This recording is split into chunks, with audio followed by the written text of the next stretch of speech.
À la une ce soir, le TCSP au cœur d'échanges organisés par le Club Presse. Hier soir, les différents acteurs ont été conviés à une réunion publique pour répondre aux questions des journalistes et du grand public. Il n'en est sorti que si les obstacles administratifs et techniques sont connus, les bus ne sont pas prêts de circuler. Les habitants du littoral de la Pointe des Nègres à Fort-de-France, toujours dans l'attente un an après leur première mobilisation, ils espèrent la régularisation de leur titre de propriété. Certains occupent leur maison depuis près de 60 ans. Enfants validés et invalides réunis autour d'un thème unique, le sport partagé. Une matinée d'échange a été organisée aujourd'hui à l'IMS. Ils étaient plus d'une centaine à y participer. Et puis enfin, la 26e édition du Raid du Loup-Garou se prépare au Robert. Au programme 15 km de course à pied dans les quartiers robertins. La directrice des sports de la commune, Corinne Cagliari, est notre invitée. Elle fera le point avec nous ce soir. Bonsoir à tous, heureuse de vous retrouver dans cette tranche info que vous pouvez suivre en direct sur Facebook. Cela ne vous a sans doute pas échappé. La qualité de l'air est très mauvaise aujourd'hui. Un indice de 10 sur 10. Une procédure d'alerte a été activée par la préfecture. Une épaisse brume de sable surplombe notre île en ce moment et cela devrait durer 2 jours. Pour rappel, la procédure d'alerte interdit d'incinérer des végétaux sur pied, de brûler des sous-produits agricoles. Le brûlage des déchets verts à l'air libre est interdit, sauf éventuelle dérogation pour raisons phytosanitaires ou agronomiques. Par ailleurs, il est recommandé à la population de maîtriser sa vitesse sur les routes et encourage le transport collectif, limiter les activités physiques et sportives intenses, autant en plein air qu'à l'intérieur, et de reporter les travaux générateurs de poussière ou de mettre en place un système d'arrosage ou un autre procédé permettant l'abattage, la réduction des poussières. En plus, Météo France annonce une journée ensoleillée demain, ce qui devrait favoriser le maintien de la pollution. Et pour améliorer la qualité de notre air, il faudrait certainement que nous utilisions moins nos véhicules et plus le transport en commun, un site propre. Seulement, le TCSP n'est pas prêt d'accueillir de voyageurs de sitôt. Une rencontre avec les différents acteurs du dossier a été organisée hier soir par le Club Presse et il y en est ressorti qu'aucune date d'exploitation ne pouvait être annoncée sérieusement. Voyez ce reportage de Loïc Régis. Une rencontre parfois animée à l'image de cet échange entre Didier Laguerre et Louis Boutrin. Les deux hommes ont tenu à écarter leurs divergences politiques des débats pour apporter des éléments concrets sur la table. Le TCSP ne sera pas opérationnel avant plusieurs mois encore. Surcoût du projet initial, problèmes liés aux assurances et procédures administratives très longues, même avec la mise en place d'une autorité organisatrice unique du transport. Cette autorité, au 17 octobre 2017, n'est toujours constituée que d'un conseil d'administration et n'est toujours pas pleinement opérationnelle pour mettre en place sa compétence. Et donc, elle délègue à d'autres, aux anciennes autorités, CACEM, Espace Sud, Cap Nord. Et donc, vous avez automatiquement un allongement de la chaîne de décision et de la chaîne de responsabilité. Et donc, si vous voulez, on est toujours au même stade en matière de multiplicité des intervenants en matière de transport. Et ce sont les facteurs qui expliquent qu'on ait aujourd'hui ce sentiment de un peu tourner en rond. En mars 2017, le TCSP effectuait sa marche à blanc. La facture n'est toujours pas payée. Un point essentiel selon Louis Boutrin. Ce qu'on nous demande aujourd'hui de faire, c'est de signer un chèque les yeux bandés. Nous ne sommes en responsabilité, il s'agit de l'argent public.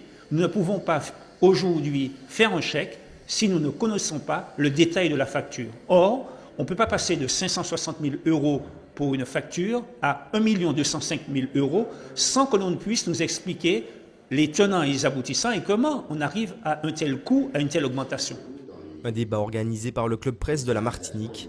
Objectif, rendre les informations accessibles dans un dossier complexe. On a compris effectivement qu'il y avait des questions de coûts et qu'il fallait que ça soit réglé entre les différentes instances. Et on se rend bien compte que finalement, le partage de compétences entre les différentes collectivités, assemblées, etc., crée un réel problème. Dans l'assistance, le public est en quête de réponses sur la date de mise en circulation du TCSP, mais reste un peu sur sa faim. On a été un petit peu éclairés, oui c'est vrai, sur finalement les tenants, les aboutissants un petit peu, qui fait quoi, qui prend les responsabilités. Par contre, je ne sais pas trop, on ne sait toujours pas quand est-ce qu'on va pouvoir vraiment prendre le TCSP. Ça fait plus d'une dizaine d'années qu'on est dans un cheminement où un TCSP viendra ou viendra pas. Aujourd'hui, on se retrouve avec des problèmes financiers. Pour l'instant, non. on attend et on attend de voir. Une délégation de la Commission européenne devrait faire le déplacement en Martinique au mois de novembre. Pour rappel, l'Europe a injecté plus de 80 millions d'euros dans le projet. Attention, un avis de recherche est lancé par la gendarmerie de Martinique pour retrouver Augustin Nélien, surnommé Tintin, âgé de 73 ans. Il est parti en promenade à pied de son domicile situé au quartier Rivière-les-Ardes au Gros-Morne, mais depuis hier, il n'aurait donné aucune nouvelle à sa famille. Les différentes investigations engagées n'ont pas permis de le localiser ou d'orienter les recherches. Monsieur Nélien mesure 1,71 m, est foncé de peau, il a peu de cheveux et il est atteint de la maladie d'Alzheimer. Il serait vêtu d'un short kaki et d'un t-shirt orange. Pour toute information éventuelle, nous vous invitons à contacter la brigade de proximité du Gros-Morne au 05 96 67 80 63 ou de composer le 17. En bref, le mouvement de grève des agents municipaux de Schœlcher s'enlise. Le maire de la commune a avancé son retour hier soir et a demandé par courrier la reprise du dialogue social. Pour les grévistes soutenus par le syndicat FO, ils n'ont donné aucune suite. Le mouvement serait donc maintenu et la municipalité n'est pas en mesure de communiquer la forme qu'il prendra demain. Il risque d'avoir de nouvelles perturbations dans les services de garderie et de restauration scolaire. Un an après leur première mobilisation, les habitants du littoral de la Pointe des Nègres de Fort-de-France attendent toujours d'obtenir leur titre de propriété. Certains occupent leur maison depuis près de 60 ans et espèrent enfin la régularisation de leur dossier. Guy-Raphaël René a rencontré le porte-parole du collectif aujourd'hui. Regardez. Depuis leur première mobilisation, le 7 octobre 2016, les habitants du littoral de la Pointe des Nègres continuent leur combat pour la régularisation de leur foncier. En février dernier, le préfet reclassait le quartier en zone urbaine. Une bonne nouvelle pour le porte-parole du collectif des riverains. Le préfet a abrogé par un autre arrêté préfectoral en date du 14 février 2017 cette ancienne arrêté et désormais la zone sur laquelle on habite est désormais en zone urbaine. La levée de ce frein permet désormais de pouvoir faire les dossiers complètement auprès de l'agence des 50 pas géométriques. Avec ce reclassement de zone naturelle à zone urbaine, pour le collectif, toutes les conditions semblent réunies au regard de la législation. Le lundi 16 octobre dernier, le collectif a également rencontré le directeur de l'agence des 50 pas géométriques lors d'une réunion à la mairie de Fort-de-France.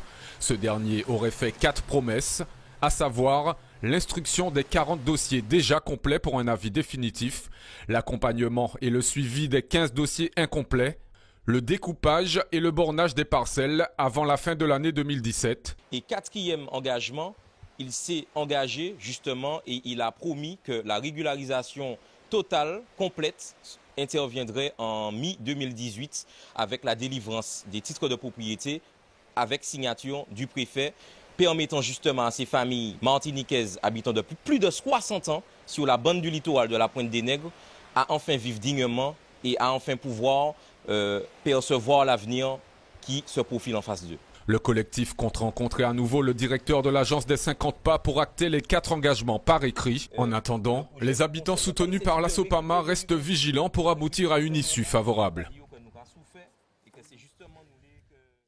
Se protéger contre une épidémie de Zika et ne pas boire l'eau du robinet, ce sont les recommandations qui ont été faites aux journalistes qui se préparent à suivre Emmanuel Macron lors de sa première visite officielle en Guyane.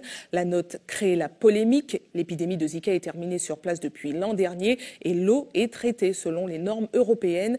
L'Élysée a reconnu son erreur et un défaut d'actualisation de la note avant diffusion. Les détails avec Jonathan Lariot. C'est sous la forme d'une liste que le bureau de la presse du président de la République dresse une note de conseil sanitaire à suivre pour ceux qui s'y rendraient pour son déplacement du 26 au 28 octobre prochain. Parmi les différents points abordés, les maladies vectorielles telles que le paludisme ou encore le chikungunya dans l'épidémie mentionnée dans le document n'est plus depuis déjà 1 an.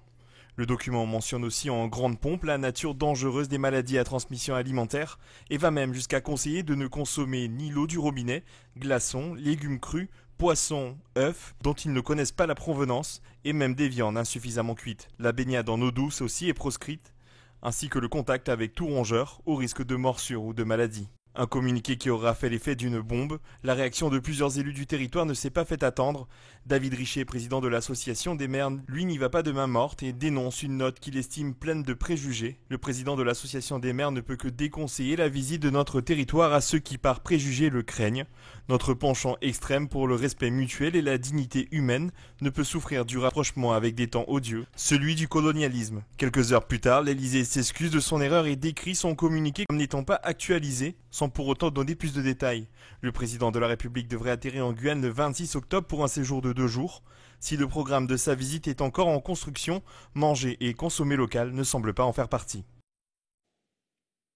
Et puisque nous parlons de la Guyane, une opération de contrôle des pirogues entre le Suriname et la Guyane a été réalisée aujourd'hui. C'était ce matin sur le Maroni, une opération conjointe entre la PAF, la douane et la gendarmerie contre le trafic de drogue et l'immigration clandestine. Pierre Tréfou a suivi le déroulement de cette opération qui a lieu 3 fois par mois. Regardez. Sur le Maroni, le capitaine Pourté scrute les allées et venues des pirogues entre le Suriname et la Guyane. Oui, mais là, à la PAF. Ça va pas être long. Tout de suite. Ça va pas être long. À la PAF d'abord. S'ils peuvent présenter une pièce d'identité et que tout est en règle au niveau passeport ou un passeport, eh ben, ils sont libres, c'est bon. Sinon, si c'est pas bon, il y a un contrôle qui est opéré au niveau de la PAF, justement, pour vérifier les identités et vérifier leur situation, s'ils sont en situation régulière ou non. Et donc là, après, ils peuvent faire l'objet d'une retenue ou d'une reconduite à la frontière. Ce matin, c'est une opération coordonnée entre les différents services. Gendarmerie, police de l'air et des frontières et douane ont pour mission de mettre un coup de frein au trafic des produits illicites et à l'immigration clandestine avec les pirogues provenant du Suriname. C'est une collaboration très étroite. Et j'ai exercé auparavant en métropole. Cette collaboration est beaucoup plus vive qu'en métropole. Enfin, moi, ce que j'ai pu connaître en métropole, c'est une très bonne collaboration. À seulement quelques kilomètres des côtes du Suriname, Saint-Laurent-du-Maroni, véritable porte d'entrée pour l'Amérique du Sud, la gendarmerie est confrontée à de nombreuses contraintes pour stopper le trafic. Une fois qu'ils ont franchi la frontière au niveau du fleuve, on les intercepte pour les emmener au niveau du dégrade de la police de l'air et des frontières. Et là, sur place, on a plusieurs équipes, police, gendarmerie, douane, qui procèdent au contrôle des personnes qui se trouvent dans les pirogues, des marchandises qui sont transportées.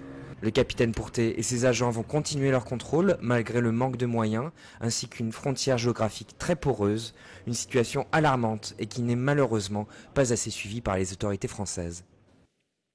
De retour en Martinique, le salon de l'habitat a ouvert ses portes ce matin sur le parking du stade Pierre-Aliquer. 290 exposants y présenteront leurs produits ou prestations. Une édition placée cette année sous le thème de la technologie, avec de nombreux articles de contrôle de maison à distance par exemple. 35 000 visiteurs sont attendus jusqu'à la fin du salon, prévu ce dimanche. Voyez les réactions des premiers visiteurs suivies de celles de l'organisateur. Il s'exprime face à la caméra de Sandrine Claude. Je viens régulièrement pour faire mon plein de bissap, de baobab, de savon noir. Et puis je regarde un petit peu ce qui se passe autour. Je fais un tour de ce qui peut m'intéresser. Il y a toujours de belles choses. Il y a des nouveautés. Il y a des nouveautés, par exemple, sur les maisons en bois que j'ai retrouvées de plus. C'est une édition qui est basée sur la technologie et notamment la domotique. On essaye de montrer aux gens quel est l'intérêt aujourd'hui de pouvoir piloter sa maison à partir d'un smartphone. On reste dans le photovoltaïque, dans le récupérateur d'eau et puis dans le chauffage solaire. Il y a un enjeu économique quand même pour la Martinique puisque c'est parmi les 2 premières foires ou salons qui sont organisés en Martinique. Donc on ne veut pas non plus être trop fanfaron, mais ça reste quand même un poumon économique pour la Martinique. Place au sport avec la 26e édition du Raid du Loup-Garou programmée ce samedi au Robert. Il est encore possible de s'inscrire et pour en parler, nous recevons la directrice des sports de la ville du Robert, Corinne Cagliari. Bonsoir. Bonsoir. Merci d'avoir accepté notre invitation. Alors, le Raid du Loup-Garou est devenu un rendez-vous incontournable dans le calendrier des coureurs. En plus de l'aspect sportif du programme, il est possible de découvrir les quartiers du Robert. Le parcours est le même que celui des autres années. 15 km au Robert. Alors, Dites-nous par où les coureurs devront passer. Alors, le parcours part du front de mer du Robert en direction vers le François. Et on s'attaque au territoire du François, justement, entre Chaupotte, Bonny, Monero et retour sur le Robert. C'est une boucle parfaite de 15 km avec une particularité sur la concentration des difficultés et d'une topographie particulière. Du plat sur une certaine distance, 2,5 km à peu près. On entame les premières montées. Donc, qui dit montée dit descente forcément, et tout est plus ou moins concentré, ce qui fait la spécificité effectivement du raid du Loup-Garou, d'où sa dénomination également. Alors justement, le raid du Loup-Garou, expliquez-nous d'où ça vient, parce qu'il y a plein de personnes qui se posent encore la question aujourd'hui. Alors raid du Loup-Garou, deux choses. De par son ancienneté, 26e édition, donc 26 ans d'existence. À l'époque, il n'y avait pas beaucoup de courses organisées, ça faisait partie d'un événement phare, et l'idée c'était à partir de l'appellation que l'on sache où dans la Martinique on allait courir. Donc Loup-Garou pour l'îlet du Loup-Garou et également Loup-Garou parce que d'un point de vue maritime, pour pouvoir accoster à l'îlet du Loup-Garou, il faut une certaine habileté en tant que navigateur et puis il vous faut avoir un petit peu de motivation et d'insistance. Donc l'accessibilité à l'îlet étant pas facile, l'accessibilité à la course au départ n'était pas donnée à tout un chacun de par la concentration des difficultés. Donc voilà un peu l'histoire Loup-Garou pour la difficulté, le côté challenge physique et puis l'appartenance au Robert. D'accord, donc c'est un programme sportif mais accessible à tous. Comment faire pour s'inscrire déjà? Alors pour s'inscrire, nous avons deux modalités d'inscription, on va dire une modalité physique classique que l'on connaît. On reçoit tous les participants soit aux Intersports Dillon et Lamentin.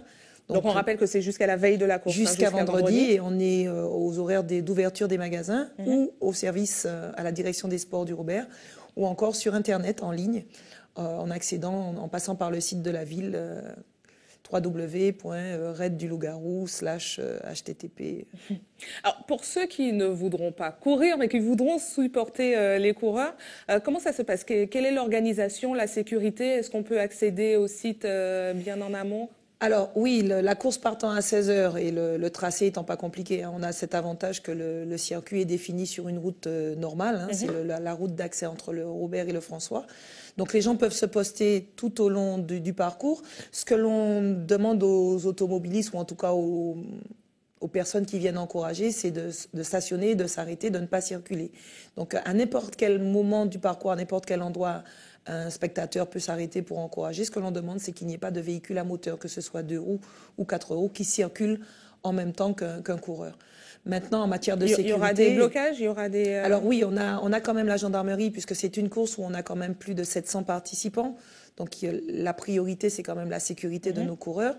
Donc on a une police du parcours qui est assurée par des motos suiveuses, et puis la gendarmerie qui va tenir des points sensibles sur des grands axes routiers, notamment les deux grands ronds-points, le rond-point d'entrée du Robert et le rond-point qui est juste avant le territoire du François, pour justement permettre à ce qu'il y ait le moins possible de véhicules qui circulent en même temps que les coureurs, avec tout un système de signaleurs qui est positionné à chaque intersection où un véhicule peut faire une interruption. Donc on fait appel aussi à la patience, à la sportivité de tout automobiliste qui peut être amené à s'arrêter sur son trajet le temps de laisser passer les coureurs. Très bien. Alors, pour les coureurs éventuels qui nous regardent et qui hésitent encore, quelles sont les récompenses? Alors, pour les coureurs qui hésitent... Alors bon, après, il vaut mieux s'être déjà entraîné. Oui, alors c'est vrai que le raid du Loup-Garou, déjà de par la distance, même si on est sur une topographie qui est particulière, il est fortement conseillé pour des raisons de santé d'être préparé à ce type d'effort. Vous avez fait le lien avec les conditions climatiques que l'on ne maîtrise pas, à plus forte raison avec les conditions climatiques qui sont annoncées. Il y a quand même un minimum de préparation.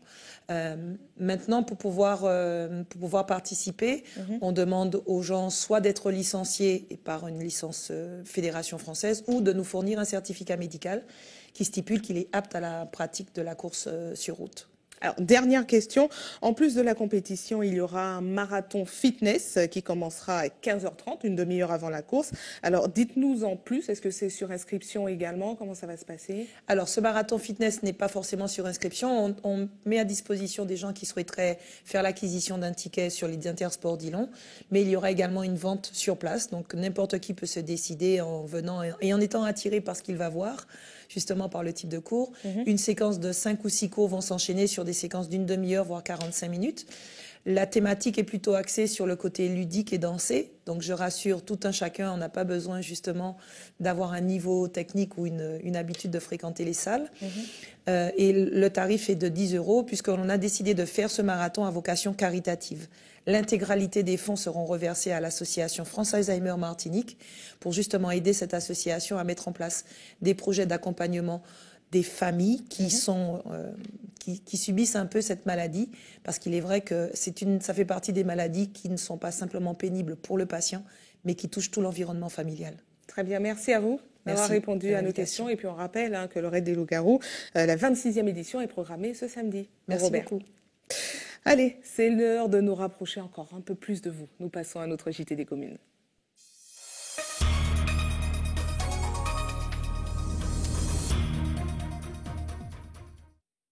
Un JT des communes qui commence avec un focus sur un programme Erasmus qui a ouvert plein de perspectives à 3 élèves du lycée agricole du Robert. Ils ont passé un peu plus de 2 mois en Slovénie dans une entreprise de transformation de lait, ce qui leur a offert une belle expérience. Ils ont présenté le compte-rendu de leur mission ce matin face à leurs camarades de BTS et à tous les partenaires institutionnels et industriels qui ont permis la réalisation de ce voyage. Voyez les réactions recueillies par Guy Raphaël René. On était parti pour un stage de 2 mois dans le but de découvrir un peu les entreprises agroalimentaires de Slovénie. En l'occurrence, on a été dans une entreprise de production laitière. On a réalisé la production de lait, de tous les produits laitiers, donc le fromage, des yaourts et tout. Et en fait, pour moi, c'était vraiment, parce que vu que j'ai fait mon stage dans une entreprise agroalimentaire en lait ici, pour moi, c'était vraiment l'occasion de découvrir comment, à partir de vraiment la vache, comment la filière laitière en Slovénie. C'était super enrichissant, on acquiert une forte maturité en fait, qu'on n'avait pas forcément avant de partir. Se débrouiller seul, professionnellement parlant, c'était vraiment une superbe expérience. Ce qui m'a motivé, c'est de découvrir de nouvelles langues, de nouveaux visages, de nouvelles façons de fabriquer différents produits. Et je voulais un peu me démarquer de la Martinique et puis voir un peu ce qu'il y a, ce qui peut me garantir pour mon projet professionnel. Ça va m'apporter beaucoup parce qu'on a un examen final à faire au BTS et voir comment ils fabriquent tout ça, ça m'apporte un peu plus de connaissances. C'est une première pour l'établissement, que je pense que l'équipe peut être fière de l'aboutissement de ce projet. Le retour est extrêmement positif de la part des étudiants, du partenaire également, mais du partenaire qui souhaiterait aussi venir en Martinique. Et j'espère qu'à terme, on sera aussi sur une modalité d'échange partenarial à travers nos étudiants, nos enseignants, parce que je pense qu'on a tout à y gagner. On est sur des territoires extrêmement différents, avec des pratiques de la transformation qui se sont développées en Martinique et qui aujourd'hui permettent à des élèves et des étudiants de aussi s'installer sur un territoire comme la Martinique, parce que je suis convaincu qu'il y a des débouchés pour eux. Le sport partagé, c'est le thème d'une matinée d'échange proposée à l'IMS aujourd'hui. Plus d'une centaine d'enfants valides et invalides ont participé à différentes activités sportives en s'entraidant. Hubert Bornil et Michelet François se sont rendus sur place. Regardez. Je suis en compagnie de Jean-Claude Bussy, qui est aujourd'hui mon entraîneur, hein, c'est ça. Hein. Là, tu es mon maître, là, tu m'apprends comment ça fonctionne. Mais c'est dur quand même, hein. Oui, il faut avoir des bras. Hein. Il faut avoir des bras. Voilà, mais l'objectif de cette journée, c'est ça. Mais pas comme je fais, mais en tout cas, partager les émotions. L'une des grandes découvertes du jour, le basket en fauteuil ou la pratique du vélo tandem. À côté de cela, il y avait du judo, de la course à pied, autant de disciplines à travers lesquelles les jeunes ont pu s'exprimer. J'aimais quand on saute pour faire des baskets. C'était bien. En toile de fond de cette matinée sportive, l'échange, le partage, aller à la rencontre de l'autre, découvrir sa réalité. On partage des valeurs d'entraide, de solidarité, et puis sur le goût de l'effort aussi, montrer qu'ils sont capables aussi, comme les autres, quand ils ont un handicap, de faire aussi des efforts et de partager avec eux. Les participants sont des collégiens ou des élèves fréquentant les instituts médicaux éducatifs. Lunettes, c'est pour comme si on est aveugle. Ah oui. Oui, c'est pour ça. Donc vous voyez comment alors? C'est très bizarre. Oui, excusez-moi, en fait, on voit flou. Garde le guidon droit, garde le guidon droit. Vous avez du mal à y arriver, là, les filles, là. Non, pas du tout. Hein? Pas du tout. C'est difficile? Oui, pour moi, c'est difficile parce que ça fait longtemps que je n'ai pas fait ça. Dans chaque atelier, la même ferveur, un engouement particulier pour le sport et souvent des éclats de rire sont déclenchés. On ne fait même pas la différence du coup entre enfants valides et ceux en situation de handicap. De ce point de vue, objectif atteint. Le sport partagé, c'est un axe que l'UNSS a développé depuis plusieurs années. Et à la Martinique, c'était assez difficile qu'on puisse le mettre en place.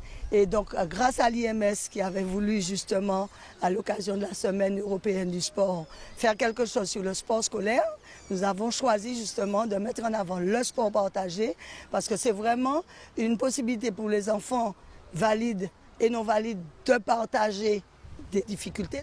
L'IMS ambitionne de poursuivre ce genre d'action visant à ancrer les pratiques sportives au sein de la population comme véritable levier de cohésion sociale. Ainsi s'achève cette belle matinée d'échange et de partage. Maintenant, la petite collation d'usage et puis voilà, on demande qu'à recommencer. Hein les gars? Le sport est important. La force est avec nous.